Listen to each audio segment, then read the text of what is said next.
Episode 12, Managing Your Money. Welcome to the Be Your Own Boss podcast, the young entrepreneur's guide to starting a business. Whether you're thinking about business for the first time or you have an idea that you want to develop, then this is the podcast for you.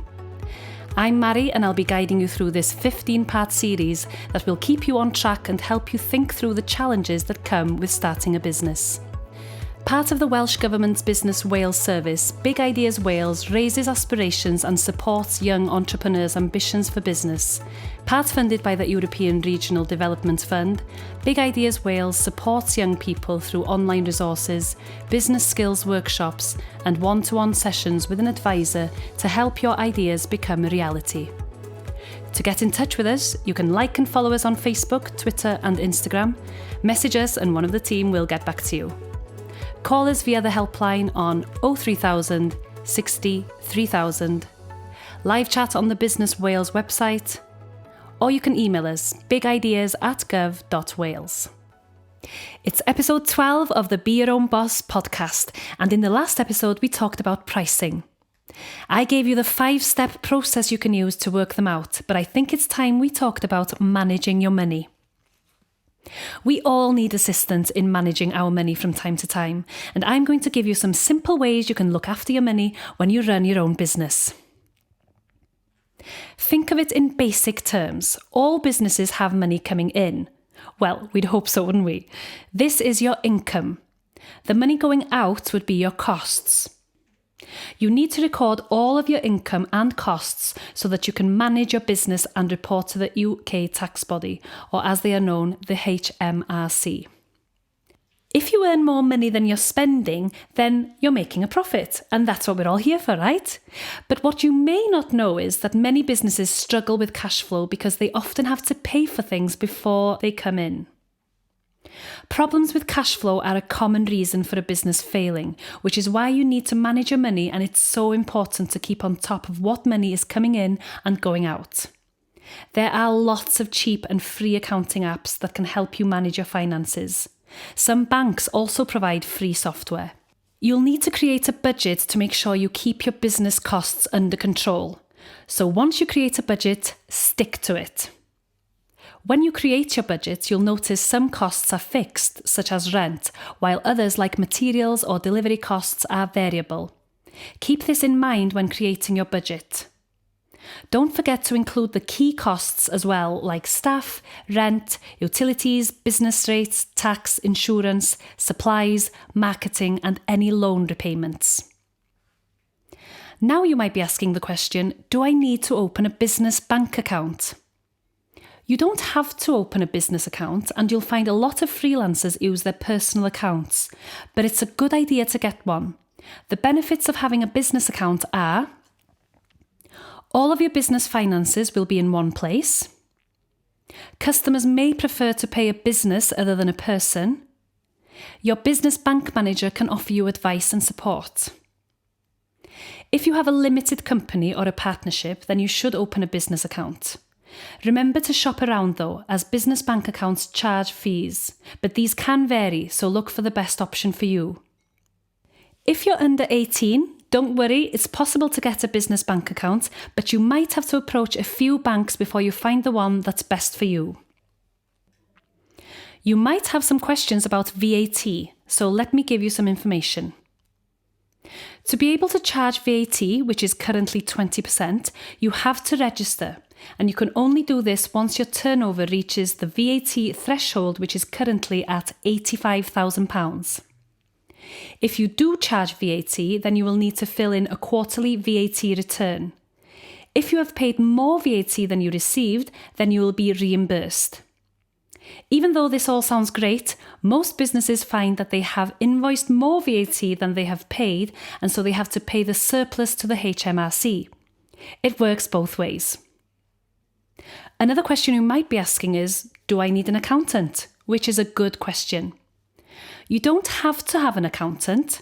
A bookkeeper would be cheaper, or you could even do the books yourself. However, many businesses find that getting professional advice saves them money in the long run. Accountancy and bookkeeping fees vary, so you have to look around, ask for recommendations, and then make your decision. There's a few decisions to be made, but whilst doing this, don't forget you will have to keep records. You won't be able to remember everything, so here's a handy list of everything you need to do. Sales and income. Keep invoices and or till rolls. Business expenses. Make sure that you keep receipts. VAT records. That is if you have VAT registered, obviously. PAYE records. This is for the staff you employ. Travel for work. Make sure you keep a detailed record of your journeys and their costs. I had the chance to talk to Big Ideas role model Frankie Hobro from Anglesey Sea Zoo. Let's take a listen. Frankie, thanks for taking the time to have a chat with us. First of all, introduce yourself and tell us a bit about the business. So I'm Frankie Hobro. I'm the owner and director of the Anglesey Sea Zoo and Marine Resource Centre. And we are the only aquarium anywhere that focuses completely on British marine life, native species. The idea being that a lot of people in the UK don't know what's in the sea. And if they don't know it's there, they won't protect it. So we have water from the sea that goes from the Menai Strait back into the Menai Strait, completely natural systems, natural temperature changes, and all the marine animals that people should see that exist in our seas that they probably never have seen, don't know about. And we're also able to breed the rare species that we have. So both species of British seahorse, spiny lobsters, things like that, which are really, really rare now in nature, in the wild, in our coasts and in our seas. We are breeding those with a view to re-releasing them back into the sea around the UK. Wow, I can tell straight off that you're passionate about this. Would you say that being passionate about your business is essential?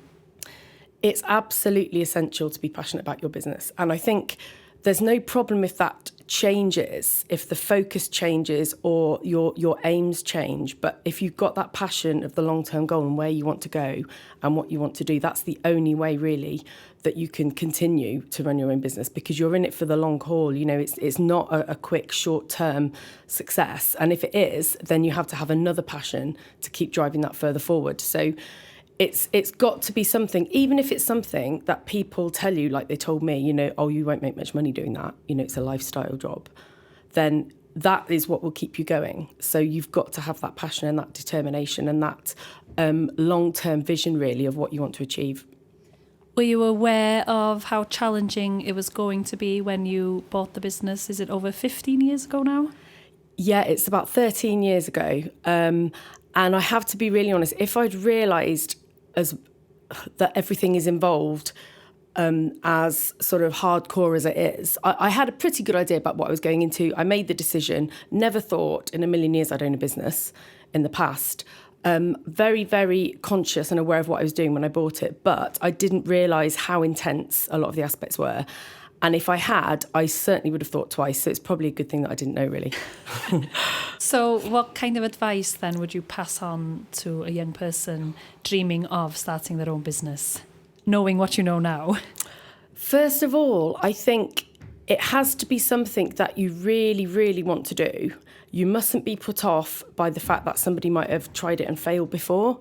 And you mustn't be put off by the fact that it isn't something that will instantly be really successful or make money, because you will be the thing that makes it successful or not. And you can create your own USP. So I ended up, I kind of had the worst case scenario really, because I wasn't a startup. I turned a business around. I bought a business that was very old and tired, needed a lot of investment, had quite a sort of poor image really for the last sort of 20 odd years it had been there. And I created my own USP and drove it forward like that with my passions and with what I wanted to do with my experience. And that's really what you need to have. It's that vision and that determination, but it has to be something that you really, really interested in and something that you're very passionate about. This was made for you really with your interest in sea life. When did that start then, and how did that come about? The business as it is now is absolutely perfect for what I want to do. And the reason for that is that I've kind of moulded it and created it as I've gone along. So my background originally was conservation. It was actually island conservation with Gerald Durrell Wildlife Trust, which was very much kind of voluntary jobs, very poor pay, lovely exotic locations, great lifestyle. lots of really, really good experience. And then I actually not only did a degree, I did a master's, which is quite unusual for people in their own business, really, because it's seen very much as a kind of academic route to take.